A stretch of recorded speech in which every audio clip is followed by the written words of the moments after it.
So the first thing I've got to do is explain what hedging is. And if you're a gambler, then you know what hedging is. Well, I would hope so.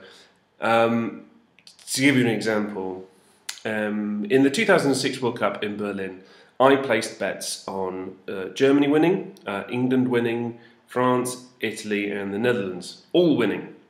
Now, that may seem obvious that they can't all win, right? So at least 4 of those bets I'm going to lose. But the point is if I bet 20 euros on those 5 teams and one of them wins, I win at least 40 euros, right? So I would at least double my money if any 5 of those won. And in the end, Italy won. I doubled my money. And then you go, well, hang on. If you bet on Italy, if you bet all your money on Italy, then you'd have made 10 times as much. But the point is that I didn't know Italy would win. If I had to put all my money on one team, I would have put them all on Germany. I genuinely thought Germany were the most likely team to win the World Cup. So if I'd done that, I'd have lost nothing. So what I did was I hedged.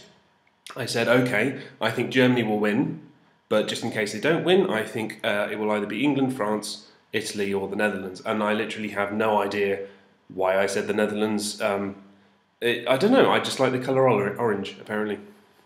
So, so the concept of hedging is you make multiple bets, and you know that because if one wins, they can't all win.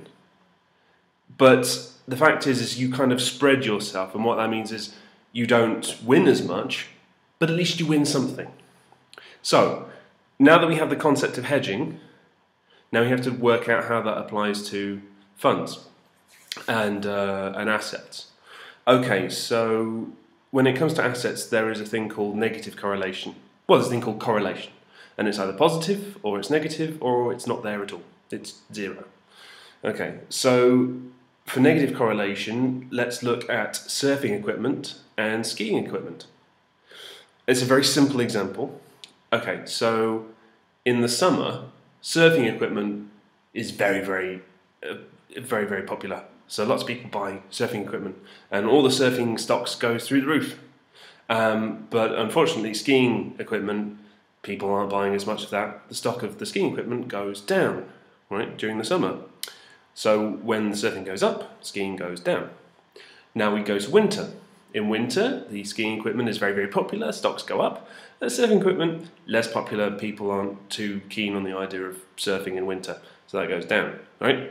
So you can see how negative correlation works there. You have one, when one goes up, the other one goes down. Now that's a really simple example, right? Because you can tell when one's going to go up and one's going to go down because it's either summer or it's winter or it's not. But that's the point, it has to be simple. The fact is that there are lots of stocks which are going to do that, where if one goes up then the other one goes down, right? So if there is a fire, then stocks and insurance companies presumably go down because insurance companies are paying out, they've got less money, and so they're not worth as much.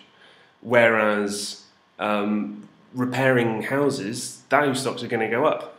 And you don't know when a fire is going to happen. So what you do is you hedge. You buy stocks in both. So if I buy stocks in surfing and I buy stocks in skiing, then I know that when one goes up, the other one goes... Sorry, even better, when one goes down, I know the other one's going to go up. And what that means is, at no point do they all go down at the same time. If they all go down at the same time, there's quite a good chance I'll go bankrupt. And that would be the worst thing that could happen. Right? So what I do is I hedge to stop myself going bankrupt. I know that if one stock goes down, then the other one's going to go up, and that's going to save me. And that's the whole point of hedging, is that yes, okay, if you buy stocks that are correlated so that they both go down at the same time or they both go up at the same time, if they all go up at the same time, I'm going to rake it in. I'm going to have loads of money. But if they all go down, then you're bankrupt, and that's pointless. So you buy stocks which are negatively correlated, which go opposite directions.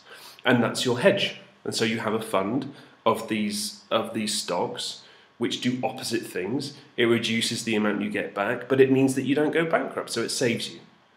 And that's the concept behind a hedge fund. Thank you very much for watching, and look out for my videos in the future.